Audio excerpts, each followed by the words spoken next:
Hey everyone, Leanne here from Kingdom Bloggers. So in this video from our Google Analytics 4 series, I'm going to walk you through some of the basic settings, little gear icon that you want to make sure you have in order to make sure everything is tracking appropriately, your data is being held a certain, appropriate time, your historical data and things like that. Now, I do want to say, just a reminder, if you just started blogging in the last year or two, you should have already, this is what you have the G4. So if you are a classic, like pre-G4 user, and you've been delaying, like, I don't want to do it, you need to do this today. When that big window pops up and says your migration, blah, blah, blah, if you haven't done it, go ahead and set up that other property. The reason is, especially if you're getting organic traffic, the tracking doesn't begin until the tracking code is set up. So even though GA Classic has shown, like, from the beginning of time, your traffic and historical data, the new dashboard will only start reflecting data from the day it's set up. And so, if you're trying to apply for ad revenue or something like that in the near future, you want to have that historical data. Also, if suddenly you took a dive or, your traffic just plummeted, like, you could kind of see where you were last year to this year to notice these ups and downs. So first thing you need to do for you classic users today, get your G4 dashboard set up. Even if for the next 30 days you want to still click back over and look at classic, but classic will be going away in about a month, y'all. So you need to do this today. I am not going to walk you through the steps of setting it up. The wizard, when you click that little pop-up window, it actually walks you through it. Just do what it says, okay? I can't show you, honestly, because all three of my sites have been set up for the 4 dashboard for like 6 months or longer. And my two sites, well, they were started in the last 2 years, so both of them started with a 4 dashboard. I just created the classic because, again, I was so resistant to doing it. But now the time has run out. It is literally next month, so you have to do it. Okay, so now I'm gonna share my screen and we're gonna go into the settings for the property. And I'm gonna show you some things that you definitely want to check off. And then the next couple of videos, we'll go through some of the more detailed reports and things like that. Okay, so let me share my screen here. Okay, so we're going to go over here to our admin bottom left corner. Just click on admin. Now, one major difference we're going to see, your classic dashboard has 3 columns. The 4, by the way, it's GA4, I think. I'm just going to say the 4 dashboard or G4. It's kind of lazy. There's too many extra letters to say, but whatever. So I'm just going to say the 4, okay? So the 4 dashboard only has 2 columns. And some of the things have different names, okay? And so that's why I know a lot of you, myself included, trying to figure out, well, how do I do this? Where do I get that? Because, they couldn't just give it the same names. They had to create brand new names for everything because the old ones apparently weren't cool enough. I don't know. So I'm going to kind of tell you what the new names are so that you can find what you need. Okay, so the first thing, again, this is your property should already be set up if you go through that wizard. So I don't get into distractions. Okay, so in the old dashboard, to get your tracking code to paste into your header or your headers and footers plugin or wherever you paste that code, you just simply went to tracking info and tracking code, right?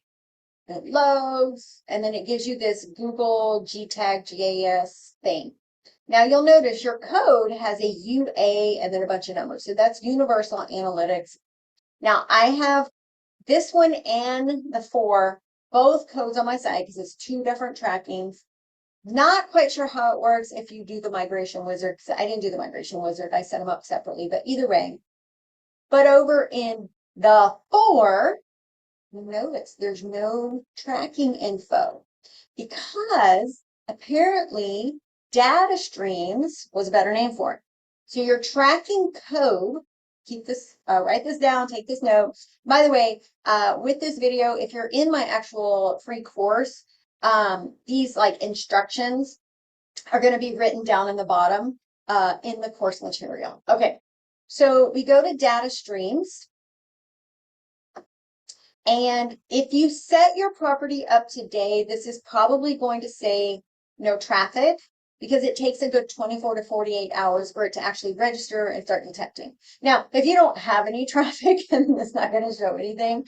But for those of you who were starting to see organic traffic, if you set this up today, like you install the new G4, this is not going to say receiving traffic. So you need to check back in about 24 hours to make sure it worked. Okay. And so I'm just going to click on my property here.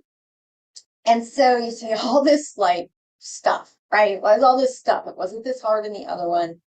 So to get the tracking code to paste into your header, right? Over here, it was just hit tracking info, tracking code, boom, it's right there. So in here, you're going to go down to view tag instructions. You're going to click on that. And it says install your Google tag. Now, some of you use the SiteKit plugin. I personally don't use it. I don't like using plugins for anything. Some of you may use Monster Insight. So if you use SiteKit or Monster Insights, just click on either of these and follow those instructions. But if you are pasting the code into your header script, so you go into WordPress, customization or customize, if you're with Astra Pro, you should have the Astra Pro, or I'm sorry, the Astra Hooks plugin. Now that is the plugin I do use. If you're with an old Genesis, like Restore 316 Genesis, then you'll need the headers and footer, or I'm sorry, it's actually in the customization, but the new Cadence, I do believe you need a headers and footers plugin, but that plugin is what you will install every piece of code with. You don't need one for Pinterest, one for Google, one for everything. Again, I personally do not recommend Monster Insights or SiteKit, because again, too many plugins, because then you need a different one to do Pinterest, and there's always going to be codes that you need to add. When you get accepted to She Media or Mediavine, there's going to be stuff that you have, code that has to be pasted and all that. So the simple way to do it is just to paste it into your header scripting, like the CSS code for your site. Okay, so enough of that, whichever way you're doing it, Monster or SiteKit. If you're doing it manually through your header, you're going to click right here where it says install manually. And it's really funny because this is a better way to do it, but it's such a tiny little set of words that you barely even find it here. So you'll click install manually and then boom, there's the code, right?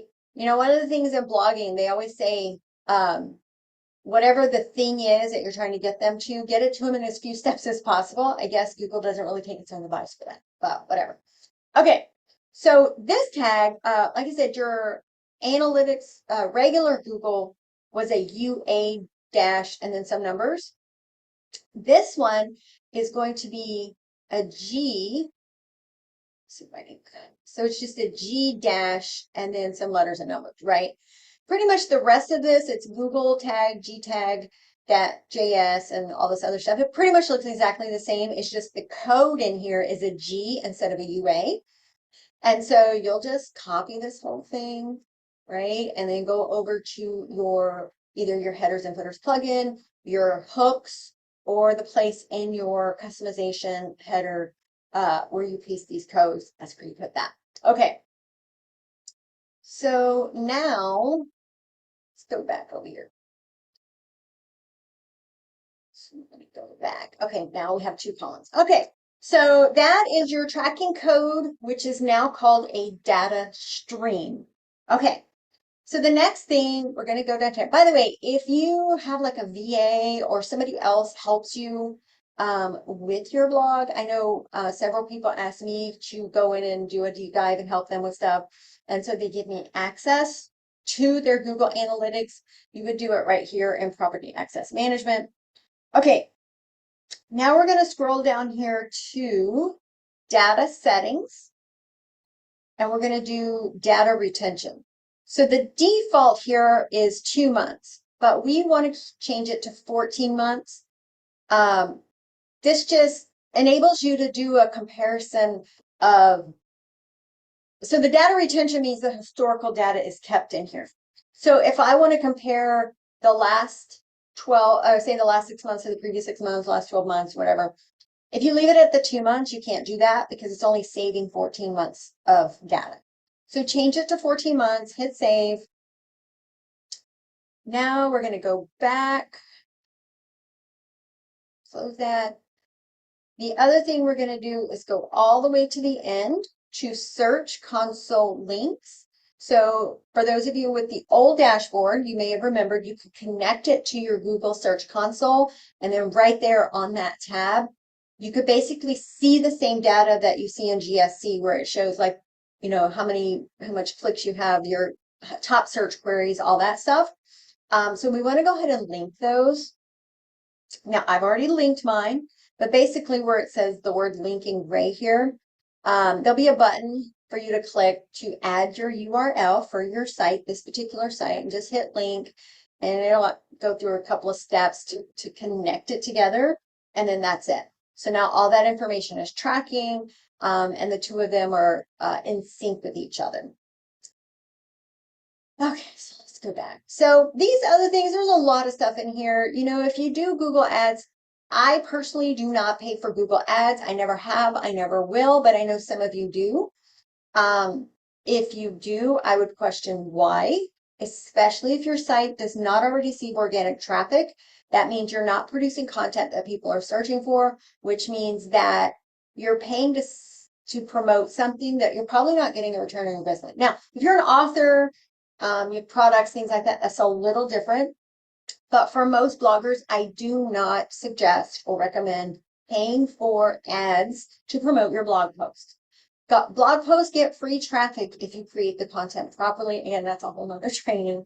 But if you do that, then you have Google Ad links, your ad manager, all that. Again, I cannot offer training on that because I do not pay for ads ever on my site, social media, or Pinterest. So some of these other things, I mean, this is a lot more detailed stuff. It's not really stuff you need to worry about, at least now. Like, I don't worry about any of this, and my site gets a ton of traffic. These are some of the more detailed reports that like e-commerce sites and things like that will probably need. So that's pretty much it for your basic settings. Again, these are just some of the things that you want to make sure you have done here, just so everything starts tracking properly. You start collecting that historical data, and you have your search console properly connected to it. So in the next video, we're going to go and kind of do a tour of your home page in your dashboard and how to customize like how it looks so it looks more like it did in the classic one. All right, guys, I'll see you in the next video. Please like this video and, you know, share it with a friend, whatever, or share the entire video series once you get through all of them. But be sure to like this video, and then of course follow some Kingdom Bloggers if you're not already. All right, guys, I will see you all in the next lesson.